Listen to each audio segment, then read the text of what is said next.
So good evening, dear colleagues. We are here and we are very enthused, Christoph, that you are here to share with us what you learned. We just had a small chat, Daniel, where we recalled how this came into being. Christoph and I were talking about something totally different. And then in parentheses, like humble, like Christoph always is, he said, well, and I've got that Manchester Mindfulness Festival, and I've learned so much. I would like to share that with the community. And I said, let's do it. So here we are.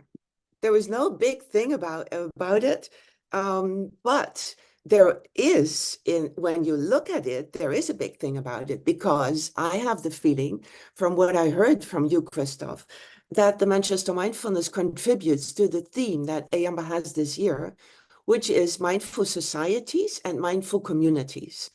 And the way in which you bring mindfulness during that festival, I think it lowers the barriers for people to put a toe in the water, to just get a feeling about mindfulness, and it can start people to really think, well, maybe I should try mindfulness. So my idea, and we will check whether I'm right, is that you contribute to that theme of creating mindful societies. Now, when I was thinking about this evening, I thought, what was getting into you? Why did you ever take on that burden? I know that event organization is no small thing. So who are you to do this? I know That's you a are very my good question. I know you study at Bangor. I know you take on challenges like writing a thesis and being confronted with your own teaching. But what the heck got into you to take on that burden? Can you tell us? Wow. Well, first of all, I want to say thank you for having me and for making this chat a possibility. And thank you for those who are here and those who are listening back to this recording or watching the video. It's good to meet you and thank you for your presence. Katerina, your question is, it's significant. It comes straight from a passion for mindfulness. Let's start with that very fundamental sort of truth. That's my truth. I found mindfulness through my own challenges with anxiety many years ago, and I have found it to be tremendously helpful. And from that angle, I decided to do whatever I can to introduce mindfulness to others.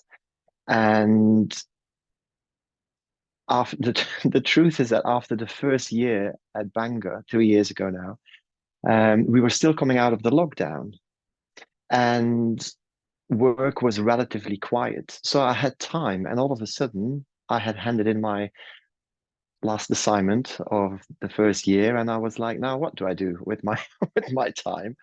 And I have a very dear friend who organizes yoga festivals up and down the UK, including Manchester. And that got me thinking, and I thought, is there something like a Manchester Mindfulness Festival? Does that even exist? So I Googled it, and it didn't exist. And I thought, well, maybe I can do something about that. And that got me thinking, and I found a venue, very, very small venue, but lovely, the Friends Meeting House here in Manchester city centre. I put up a post on my social media channels. This is the idea. This is the vision. Is anyone interested? I have zero budget. We need to cover all the costs with some ticket sales. We don't know if people will come. Like I said, we were just emerging from the pandemic and people were still quite anxious about coming to in-person events. They wanted to, but there was a lot of anxiety around it as well. And that was all in early August, and the first edition took place in October. So it all happened very, very quickly. And it worked. It was a small gathering. We had about 100 people, but it worked, and it was strong enough to consider doing a second one, and then eventually a third one. And this October we will have the fourth edition. So that was the start. And bring us to that vision. you just said you posted the vision. So it must have been, Mm. there was something catching there. What was that vision, that beginning vision that you put up on your social media? The bringing together of people, is the community aspect of it, is always core for me. And that together we know, individually we know a lot, but together we know a lot more. So what if we bring all of that expertise together, and create a space where people can come and listen to mindfulness practitioners, to practice mindfulness, to sample it. If you're new to it, it's about lowering the threshold, but also having a program that appeals to both new and more experienced practitioners. Um, and by doing so, you create a more leveled sort of community of people where there's no hierarchy. And I thought that felt very important to me at the time, and it still does. And our programs still reflect that.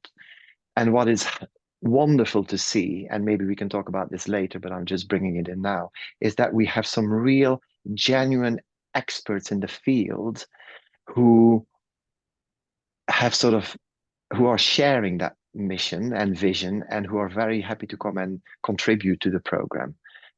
Some very high profile speakers indeed, and then some people who are not necessarily known at all, but who also have a wealth of experience and are more from the sort of the local rather than the national or a global profile or platform even. And it's about bringing all of those people together. And it's tremendously challenging yet inspiring and motivating. So that's the vision, to bring quality together and to make that quality accessible. Yes. What I also hear in your last sentence is not only the big names, but Mm. also giving visibility and letting the voices be heard of other people who are very valuable within the community. 100%, and who are often better known than some of the big names. That was a bit of a learning curve and very sobering for many of us on the team, that you will have a local counselor, for example, who fills the room, quote unquote. Um, and then you have more well-known speakers who don't necessarily have that effect on people. And it's really interesting to see how that works out, for various reasons. And also when we look at modern marketing and the term influencer, those Mm, local people who are more connected to the local community might yeah. be more influential than the ones who are far away and on a pedestal. Yeah. Did you experience that? Is that something that you feel? I think there's a lot of truth in that statement. Yeah, in that reflection. Yeah, I think so. Which brings us to marketing. Did you do anything about marketing to bring it to the city or maybe even beyond? So marketing is clearly a big conversation. It's about trial and error, really. Being clear on what's really helpful here, in case you're considering putting on your own mindfulness event, is to be clear on the vision, what you want to achieve, what your values are, what your program consists of, and who do you want to reach. And for me, it's really important to feel good about what you're doing and to sort of have a vision that you can aspire to. But start with, like Stephen Covey would say, begin with the end in mind. So begin with the audience. Who do I want to reach? Where might these people be? And there's a good chance that they are not necessarily in all the places that you think they are, so to speak. So you need to talk to people who can help you access and reach those people. And it's a steep learning curve.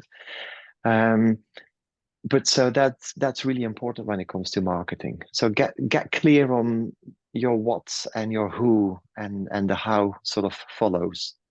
Mhm.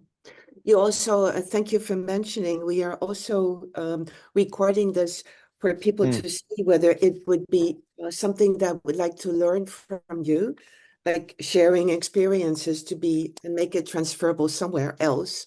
And absolutely. you just said that, but I forgot to mention that at the beginning, I think. But the important thing is when you say decide who you want to reach, what was your Mm. target audience at the beginning, and has that changed? So the greater Manchester community as a start or as a starting point. And it's about bringing sort of great mindfulness experts, local and from further afield, to Manchester, and connecting people from Manchester to mindfulness. So that was the initial vision.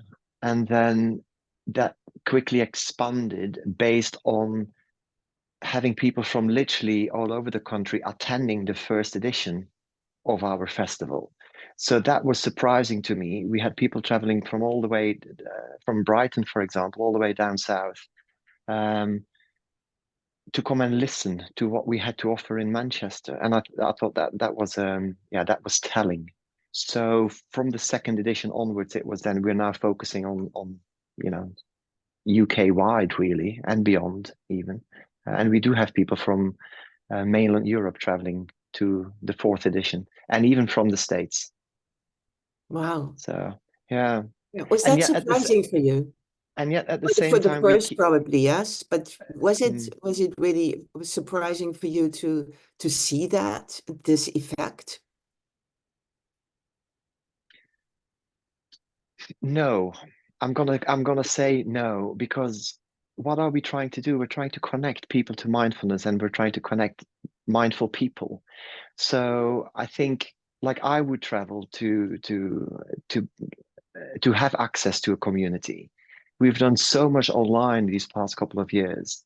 It's refreshing, I think, to be able to meet in person, and perhaps that's what people are sort of hungry for and buying into, and that's not the right terminology, but what they're open to do that, and with that comes traveling and traveling further afield. So Mhm. no, I'm not surprised actually. Yeah. Yeah. By the way, Daniel, if you want to share in the conversation, please don't feel that only Christoph and I are talking. Is there something you would like to share now or maybe later? But please feel encouraged. Yes? Yeah, Okay. always feel free to come in. Yes. Something must have inspired you to attend based on the blurb and the description of the event. So please, I really like to listen to people rather than being the one who does all the talking. So thank you. Yes, but in this case, we are also wanting to listen to you because we would like to learn. Sure. So, well, we've got lots of questions, but maybe you have a few things that you want to say before I continue to get all those questions across to you. I'll leave you for a few minutes to come up and tell me, and then I come back with questions. Mm.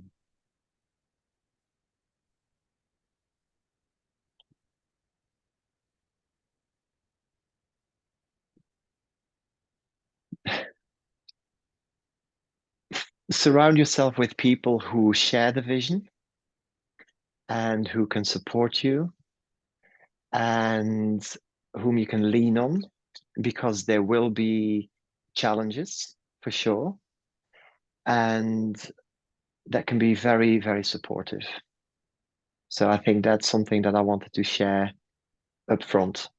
If you try, because I did do it all by myself for the first edition in terms of getting it started, but you need people to help you promote the event. You need volunteers. You need people who have contacts in the world of mindfulness and who can bring in higher profile people. You need people who can help you find sponsors, partners. So, yeah, be open to the idea that although you may want to sort of own the concept, it's never going to be yours. It soon becomes a community driven thing. And that's really helpful actually. So that's something I wanted to share. Sounds like they say you need a village to raise a child. Sounds like you need a village to serve a city. Yeah, yeah, And exactly that. Yeah. what qualifications you learn from that first event? that you knew what qualifications you had to build around you, because you're still the core of it. You're still the like the motor of it. Is that correct in a way? Yes, is the short answer to that question. But there are people very close to me who are very, very involved. And so I always refer to it as our festival. Right. Yeah. Yeah. And that feels really right as well. So, but to come back to your question, Katrina, is it about lessons learned? Is that what we are talking about? Or, yeah, Yes. So on the the back of first is lesson the learned about first team. edition, eh? Yeah. Yeah.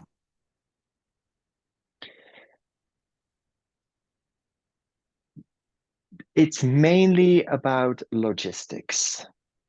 Uh-huh. So, quite literally, was the venue suitable? Did it have to be bigger? Did it have to be smaller? Was it convenient? Was it comfortable? Was it accessible?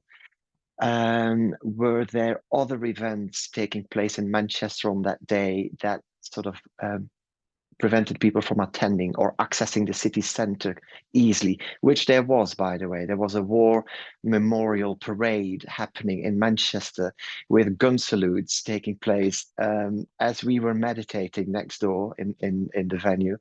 And it was hilarious and petrifying in equal measure. And we worked with it. You know, mindfulness of sounds came quite easily to us on that day because we had no choice. But then the next, you know, for the next edition, you check these things. So that's what I mean by logistical things. And then you listen to your guests. You listen to feedback from visitors. You the ego will be very keen to resonate with all the positive stuff, and there was lots of it, and that was heartwarming. But there are also many blind spots that we have, and that we still do as a team. But now we're more aware of them. And so those can be sobering insights. You will also have, dare I say it, strong characters who are involved and want to say something and then maybe not say something, and it gets confusing, and you have to manage relationships quite carefully, and that's a huge learning curve. And if you're not ready for that, then yeah, then perhaps don't consider going down that route because there will be difficult conversations to be had. Um, yeah, I'll leave it at that. So mainly logistical challenges. Those were the biggest lessons. Yeah. Well, when I hear you and when I look at your face, what I see is that the logistics you manage that. You also manage to integrate even the Mm, gunshot, mm. but your face looks like the challenge of relationships. And we all know team building is the big thing. To go from I to we Mm, is maybe in our heads, mm. but to have people feel that they are included in the we and that each of the team feels that, that's paramount. We Yeah. can't do it alone. Well, there is, and I've always felt quite strongly about this, and I know that this is potentially offensive to people, and I don't intend it to be offensive, but I have always felt, even from personal experience, that the world of mindfulness, there can be some sense of territoriality at times, and th these things come up when you bring people together and you put on a bigger event, and then you have to sort of be open to that difficulty and those challenges and struggle, and sometimes it's easy and sometimes it's not so easy, but you learn a great deal. And so to give you a very practical example, in case listeners are thinking like, well, what is he on about, but you have a finite number of slots that you can give on the day, and you have many people who want to come and speak and give workshops, which is wonderful, because 4 years ago we had to sort of, you know, beg for people to come and speak, so to speak. Well, maybe not beg, but it was new and we had to promote it. Whereas now we are in a nice position where we can actually sort of make choices. But it's the theme of your event that will inform the choices that you make. And with that comes making difficult choices and turning people down, and that doesn't always go down as well as you would like it to go down. Yeah, so there's those parts of the aspects of the relationships that can be quite hairy at times, but that's where our mindfulness practice comes in and can be tremendously supportive, quite literally down to the basics. Are we reacting here to this situation? Can I respond more skillfully instead? Mm. How is this activating me? How is it triggering me? What have I learned from the years of mindfulness practice that can actually support me in this moment? So that's been hugely helpful. And again, focus on your audience, focus on the people who will come and attend, and start with those. What would they like to hear? Use their feedback when you put the program together, and the list of speakers and contributors, and then trust that the audience feedback and their wishes will hold you as a bit of a container, so to speak. As an organizer team, you will feel held, because that's what you want to meet. They've expressed what they would like to hear more of, feel more of, have more access to, and then when you curate a program that meets that, that wish list, so to speak, then it becomes easier to have the more difficult conversation with some people who are not right for this particular edition. Yes. And those difficulties also forever remind us that practicing mindfulness is not a guarantee. Nothing human is strange to us as mindfulness practitioners. Mm, mm, Simply stay human. mm. But I hear very clearly that the audience is co-directing the choices. You have a topic and you don't refuse people, but you might say to them, but the topic demands something else, and maybe we can reconnect for the next topic. Because, I mean, Correct, correct. networking. Yeah, yeah. And then you can see how that lands with people. And if it doesn't land so well, then maybe it wasn't the greatest sort of connection to begin with. Mhm. Yeah. You also talked about sponsors.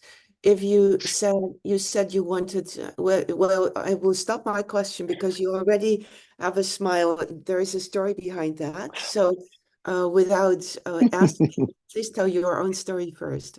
It's very difficult to find sponsors. In my experience, in our experience, it's been very difficult. But this is, so we've had wonderful support from a few sponsors, which has been very, very helpful. And it helps us to improve or enhance the visitor experience. Again, that's where you start with. That's what you focus on the most.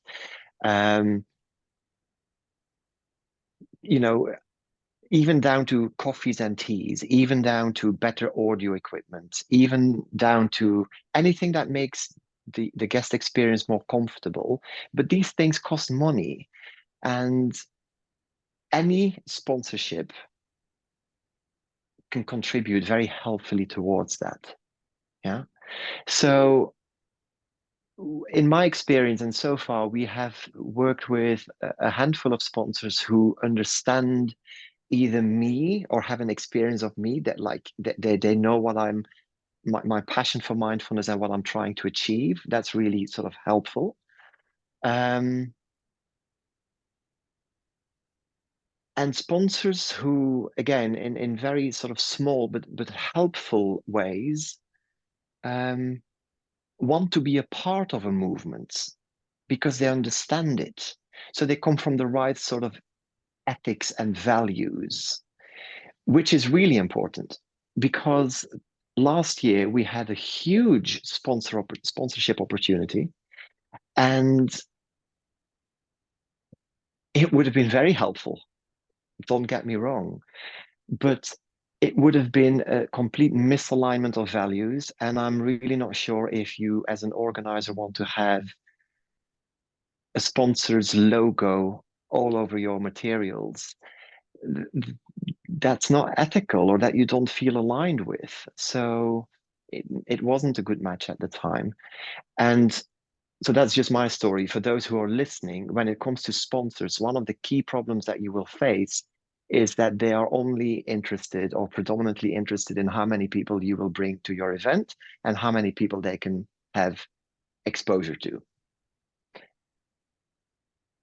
If you're talking about 100 or 200 people, you're not going to appeal to a great deal of sponsors, bigger name sponsors, unless they get you and they're willing to meet you and help you build what you're trying to build in a different way. But that, it's sort of basics, I suppose, because it's a huge risk for them as well. So that's why I was smiling, because it's involved, it's complex. Yes, of course. And I also hear you say you must understand the mission, the passion, the values of organizations that might be potential sponsors. So it gives you homework to investigate, Yeah, to yeah, explore who would those be, which means you also need to be deep listening and hear whether that is window dressing or whether it is truly grounded in values and norms correct. that they live. Yeah. Yeah. Which is a lot of work and difficult because, I mean, how many companies can you or other organizations can you listen to select Mm, them? mm, But when you started explaining this, I also heard um, that the qualifications, the characteristics that you mentioned about audience satisfaction, the mm, experience, mm. which when I look at the industries, the hospitality industry and the event organizing industry is the best suited to know how to do that.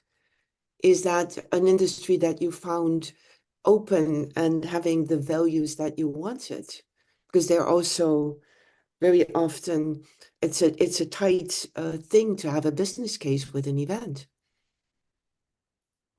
Um, I'm not sure, if I'm honest with you. I don't have, no, I'm not sure. Mm. I'm not sure. And the proposals that we do get, those people who are interested are, yeah, it comes from unexpected corners sometimes. And often because they have not done their homework and have not really understood what we are about and what we're trying to create.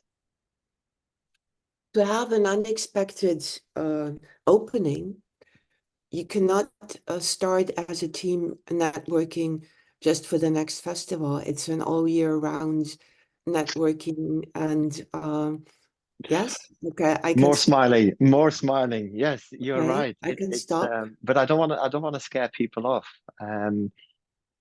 This is mindfulness is my work.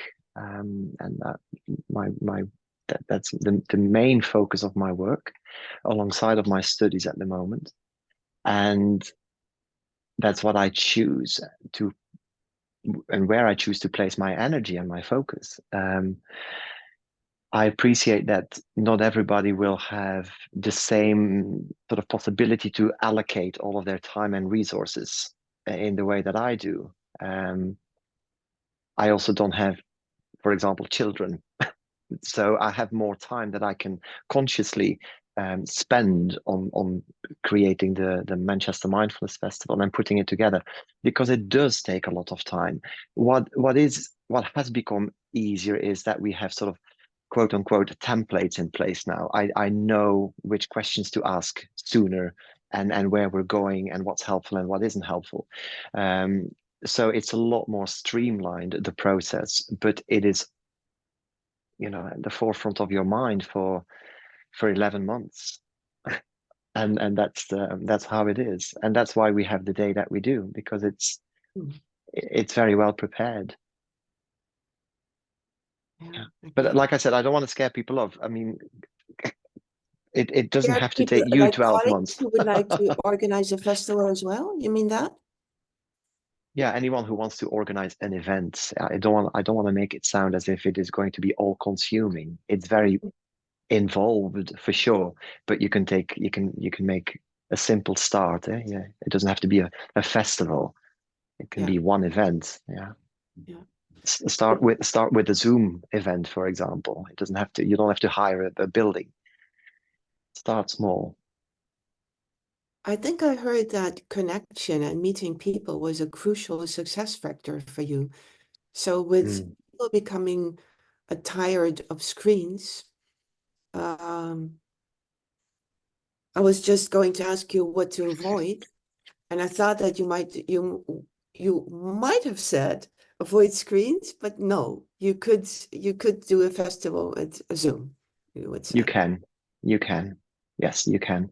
And you did it recently as a eamba. You had a conference and it was hugely successful, and the recordings still are of, very useful to people who couldn't attend. So, but this is where the diversity and inclusion comes in, isn't it? You make your resources accessible, and online is a great platform for that. We're learning.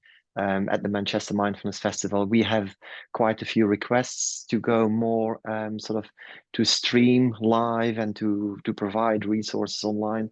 I'm holding back a little bit because I do want it to be predominantly an in-person event for all the reasons we talked about earlier. But we do have the talks filmed, and we freely make those with permission from the speakers. Obviously, we make those available to yeah to the wider world. And sometimes it's out of necessity as well, because earlier we spoke about logistics. Last year we had a big storm. I think it was it Storm Kieran? No, it wasn't Kieran. It was one of the 3 or 4 storms that we had in autumn in quick succession coming over the UK. And we had 35 no-shows at the festival, people who were not able to attend, who were either they hadn't been able to set off from home, or they had been stranded somewhere. Um, but they'd all bought tickets, right? So you want to give access to the talks as best you can. So we made the resources available for free. Um, so yeah, you'll come across those sort of acts of God um, as well, Which which will makes be the interesting. business case more tight. So when you do something completely new, you create a new product, or in this case, a service, you address a completely new audience because on that magnitude, you hadn't addressed that audience. Hmm. Um, you have a completely new place, a new date. So in marketing, that's the hardest thing you can do, everything new. Then how did you set prices? Ah, that's a $1 billion question. No pun intended, but it's true. That's a tough learning curve as well. You will have different events having or taking different approaches for very different reasons, and they're all right in their own way, in their own ways. Even for me, it was about accessibility and keeping the threshold as low as possible. So that's why our tickets, dare I say it, are quite affordable. But then as I'm hearing myself speak these words, I know that the £50 that we charge is an awful lot of money for many people in this day and age. So, but we do offer concessions, and people only have to reach out, and we'll happily give those. But yeah, setting ticket prices, Katarina, is challenging. The main thing you want to consider is to cover your costs, and yeah, as long as you can do that, that's a great start. And that is not always necessarily the case in the beginning. So that's something you have to be prepared for. Mhm. Then if this part of connecting people is so important, Hmm. and it can have spin-offs because people who connect, they Hmm. not only connect that one day, but maybe they create new relationships. They really do. They really do. And I'm sorry to interrupt you, but this is what makes my heart sing. And this is one of the key reasons why we keep going with the festival, despite the mammoth amount of effort that goes into it, is because I know what it's doing. for the Manchester community and beyond. I know a little bit of it because I know it from what I see on social media, the connections that are being forged, the opportunities that come about when people meet. They hear a speaker, they invite that speaker into their schools or into their charities or their organizations, whatever there might be. We have guests who meet over a coffee or in between two talks, and they decide to do something together, and then you see that taking off on social media, and that's all on the back of the platform that you create for people, by bringing them together and meet and create something, and that really makes my heart sing. Yeah. And I take no credit for this, by the way. It's just this happens on the back of what you do. And it's just lovely to see. Yeah. Including for the speakers, because the speakers very generously support our festivals, and they bring a lot of expertise, and they give their time and other resources. And it leads to some really nice opportunities for them as well. Not that they need it, especially not the high profile speakers. But it's nice to see. Mm-hmm. Mm. By the way, we have the experience, especially with John Kabat-Zinn, who was very happy to meet the community, because when you are in a university or in an academic field, when you're busy with your research or with Yeah, teaching, um, those people are so busy that they don't always have the opportunity to get into touch with the people that you offer them to be in touch with. yeah. So John explicitly expressed how much he liked and to be in contact with that. And the years that Anne Toig in Ireland organized a worldwide meeting, that was a Mm. series of events where John met people, and he didn't have that before. So it's like you're lighting a fire, and people take their own match and carry it forward into coffee conversations, or Yeah, even other, like starting projects, starting research, whatever. And but it's because there is not only a screen, it's because there is a people connection. correct. Correct. And it's interesting what you said about John Kabat-Zinn, because in my experience, I found this to be true for the Manchester Festival as well. Um, I was pleasantly surprised. How can I put this in the way that I intended to come across? How easy it was for the more academic speakers, or the highly academic speakers for that matter, to establish a connection with the audience, and with lay people, and to see them flourish as they were giving their talks. And you can see this on some of the recordings. Perhaps it was I don't mean to pretend that I know what was going on for their experience. I can only speak from my experience watching them deliver their talks. But there was certainly a sense of ease, and a sense of flourishing and enjoying giving their talks and connecting in a non-academic way, whilst they were presenting academic, evidence-based stuff. And to translate that in ways that made it so accessible to the audience. And I think, from what I could see, they really enjoyed that. So yeah, that makes sense. And I it's can very telling. empathize, It's very telling, I think. Yeah, go on. I can empathize with that, because you take it out of the ivory tower with a narrative that is um, very specific language, and you go out and you tell the story, you Yeah. tell to for everyone to understand, and it must be joyful. I would really understand that. Yes. So if we look at this, you started, let's say, where you are. You are in Manchester, and you started where you are. Mm. Um, does that make any difference? Could you have started it in Bangor?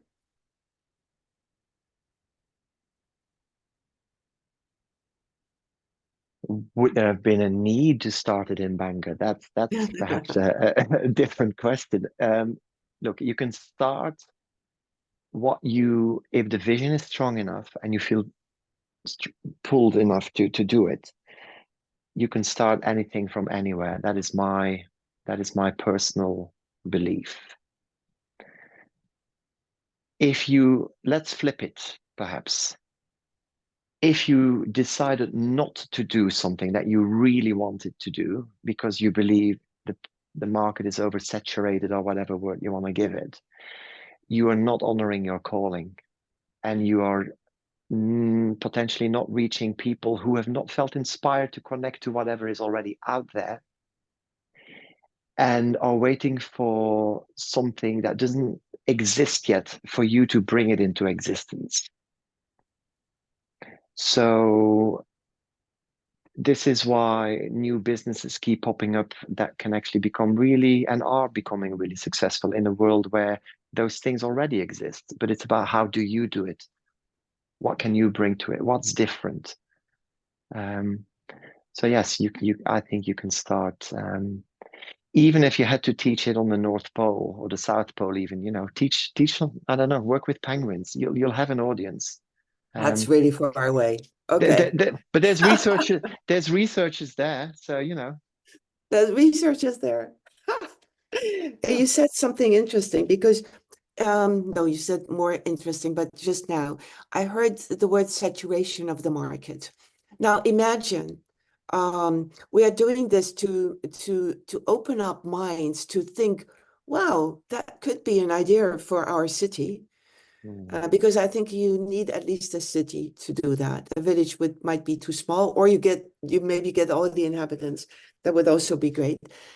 But the the mindset of the market is saturated could be one of the big obstacles to not get started. Exactly. Yeah. Which is why I So said what I if you said. don't have It a just calling uh-huh. now yet, but you see this, you might flip it and say, well, I didn't have the calling so far, but I could imagine this would be relevant for my community. Let's Mm, try. mm, And exactly. then what is the minimum you need? The minimum you need is a we, a group of people, of like-minded people who would say, let's do it. Yeah. What Yeah. else? On a very practical level, a theme can be helpful because that shapes the vision. And the theme helps you find the right speakers, the right facilitators.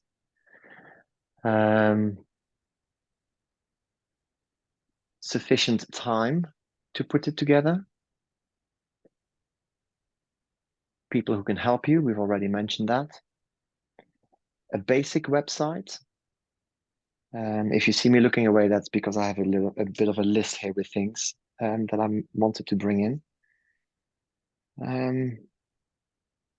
Consider your safeguarding aspects, so accessibility, for example, and then everything else related to EDI, so equality, diversity, inclusion.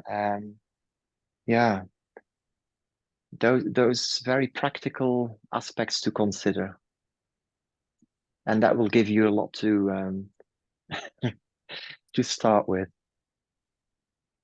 I'm also wondering if by now there might be perhaps a question from the audience, or maybe not. Do feel free to put it into the chat if you don't wish to come off mute, if that's easier, but do let us know.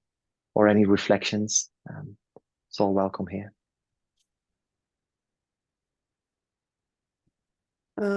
So you said website.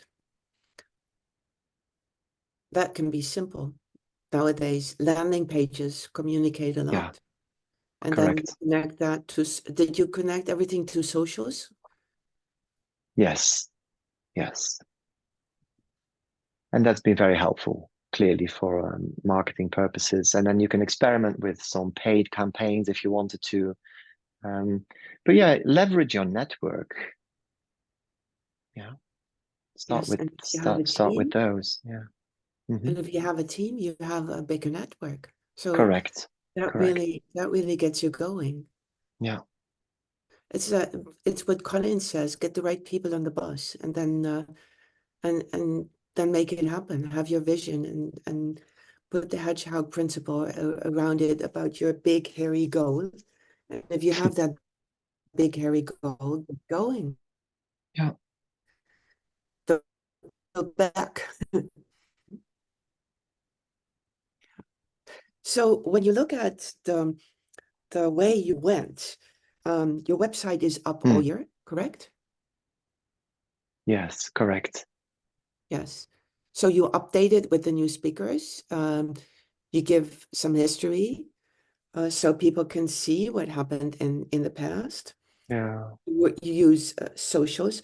What is safeguarding? What does that mean? What you do? Um, Making sure that your guests will be safe and comfortable at your events. And that starts before the event. Um, and this is where there are inevitable blind spots, and there will be things that we do wrong and very wrong, and you learn with every yeah, with every event, really. Um, is your website easy to navigate, for example? Does your website have content that might potentially be triggering to people? So all of these things to take into consideration. So safeguarding starts well before the actual day of the event.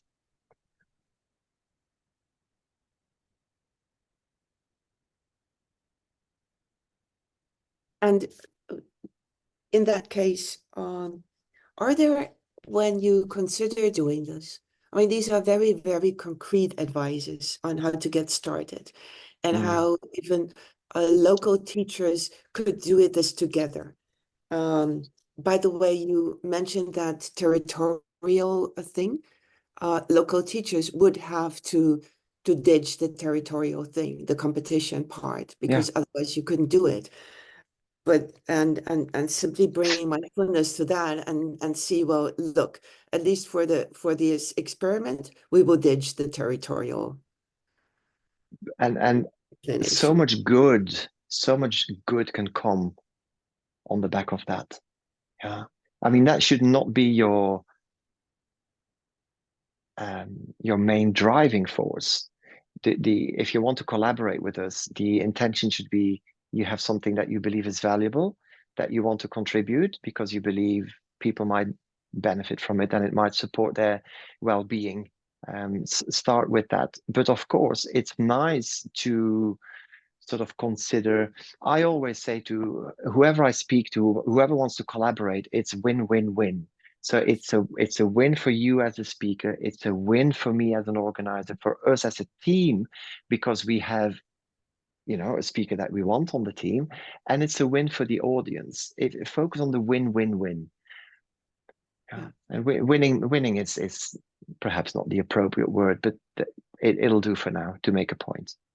But it illustrates that you need all parties as a co-creation. It's not done by one person. It's not done by one speaker. It's not only done Mm, by the audience. mm. It's the interaction between them that makes the real value. And very inspirational at times for the audience to see how, at least on that day of your event, the boundaries soften, and it is about fostering real relationships. And you know, mindfulness, to quote John Kabat-Zinn, is inherently inclusive. So what you want at your event is that feel of, yeah, we all belong here, and nobody has to sort of prove anything to anyone. And uh, in my experience, Katerina, it takes a lot of trust in that.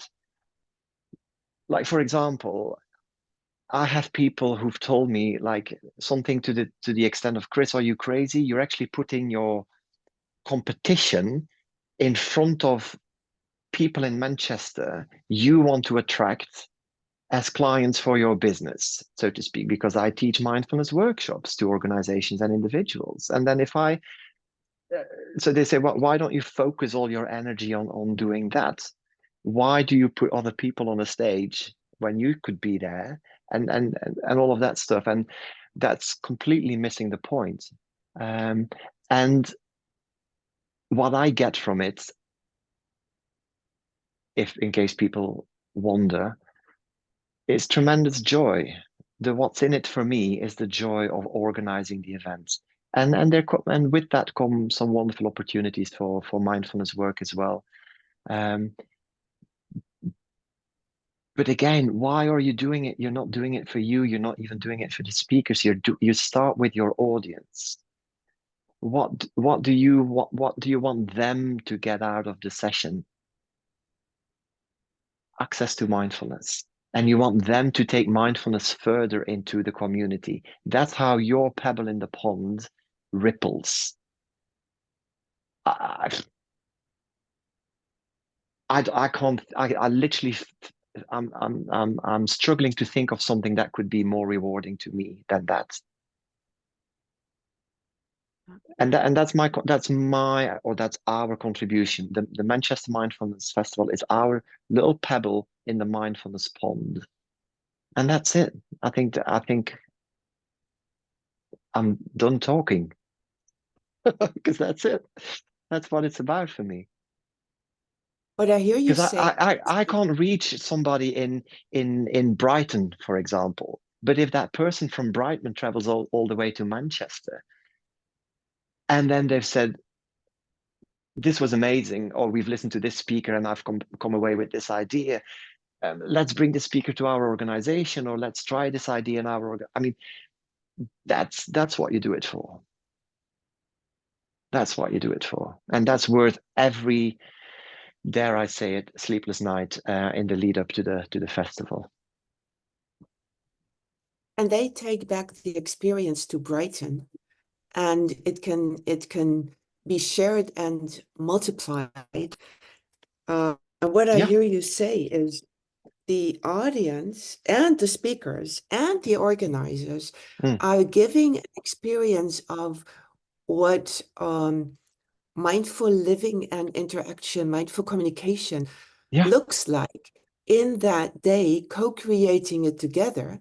And absolutely. then there's this feeling, there's this saying, they will forget what you said, but they will never forget how you made them feel.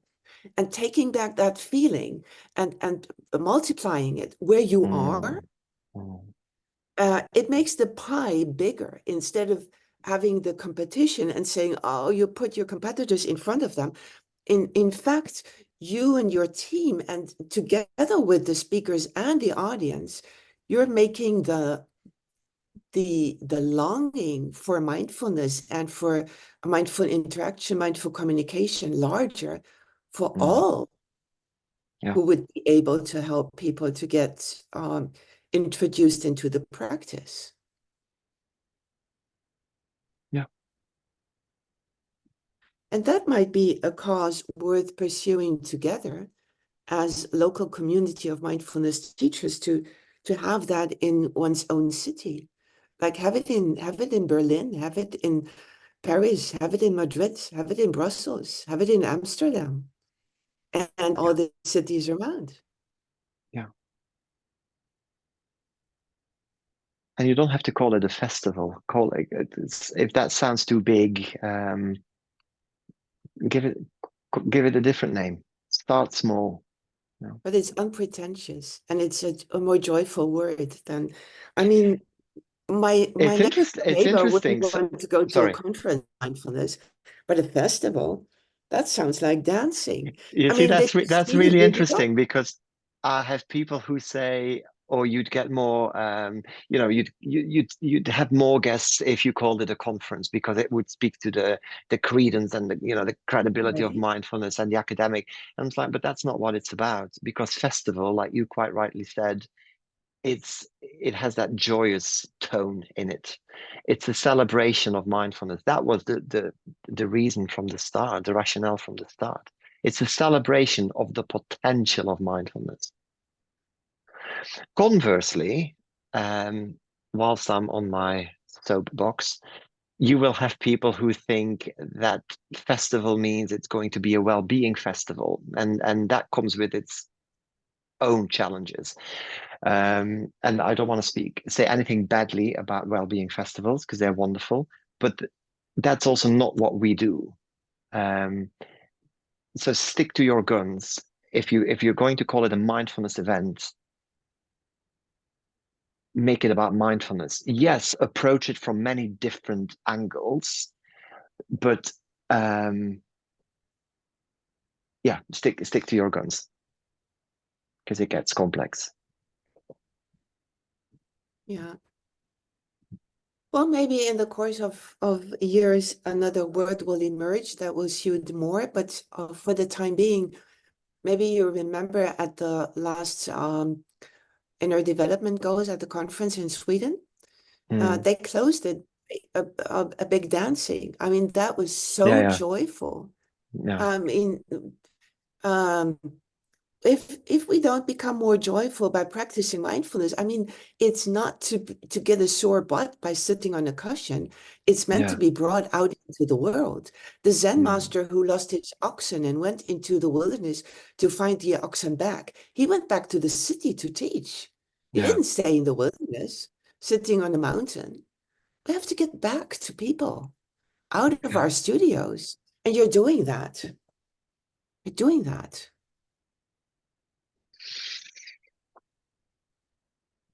What to avoid? What to avoid? Especially when you get started, to not get discouraged immediately because you have to walk a long way. Avoid not reaching out for help. That's Avoid that. double. That's a double negation. So reach out, simply reach out for help. Re yeah, yeah. And what is under that avoid not reaching out? Well, Do you have you might be too proud. You might think you can do it all by yourself. Um, you hello, might, ego? yeah, exactly, exactly. So avoid not reaching out. Yes. Yeah, and Do you this is really need probably a sponsors? Do you really need sponsors if you start small? no, but it'll help, and you can give more to your speakers and your volunteers. And what That's a do you fact. give then? Do you pay them a bit? It depends on what we have in the pot. Okay. So yeah, and those are very honest conversations that you need to have with your with your contributors. And you can state this on your website so that your ticket buyers know what their contribution goes towards, for example. And yeah, this is a very complex conversation and not something that I'd really sort of want to go into now. But be honest when you have the conversation with potential speakers and contributors and make sure that they understand your vision. If they want to collaborate, then they usually will understand it and they will want to support you. Again, not because they want to just support you as an individual, but because they believe in the mission and they believe in the importance of access to mental health initiatives like mindfulness, for example. And that's what they buy into and want to support. Yeah. Yes. And that's enough for now because Mm. clarity is and what a clear dialogue means is also different in different cultures and in different countries in Europe. So Yeah. that has to be tailored to what Yeah. are the local expectations and bringing in the courage to name those things and to speak up and say, look, the main thing is accessibility for the audience, to bring in as many people as possible, and to make it to have a price for them that is affordable. So Yeah. you start your business case, in fact, if I get it right, starts from what is the maximum we can ask from the people who come. And if that is not enough, you must make ends meet by bringing in other sources of sponsors, donations, what have you. but speak up and be clear on that as a team So and as all contributors. So that's exactly how we approach it. And this is why other people, perhaps listening to the call or the recording, will have a very different opinion. And that's also fine, because they come from different angles and are different organizations. Like, we're not an organization. Um, we're just trying to get something to take root in Manchester so it can grow, and then we can become a community interest company, for example, or we can take the next right step. At the moment, we are trying to, yeah, like I said, to make the event take root. Literally Mhm. that. Yeah. Yeah. And what I also got is that people can participate online if they want to, or have the recordings afterwards, or can't they buy tickets to participate online? It's Yeah, only correct. They can only buy tickets for in-person events for now. Yeah. okay. Yeah. Yeah. Yeah. And for everyone who will listen, we can put on your page. You have a page on the eamba website because you are one of the associations that we like to have by our side as collaborator. So on that page, Likewise. there is a website and an email address to contact you. And maybe we can put a small thing there. So people who would like to go in your footsteps and start adventuring, that they could find you and contact you. Is that all right? It's more than all right. And I just want to say thank you for our dialogue tonight, and for everyone listening and contributing in your own ways. Because even reflecting on what we are sharing is a form of contributing to the energy. So deep gratitude for that. And also to eamba for being a valued partner of our event. And for you, thank you very Mm. much. It's a joy to be with you, and it's a joy to combine missions and passions. Thank Yeah, you very much, Christoph. As always, being with you is a joy.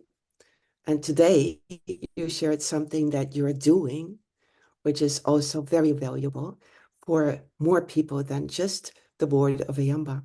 I hope that many people benefit from this. Thank you very much. Wishing you my a good night pleasure. and see you soon. Goodbye.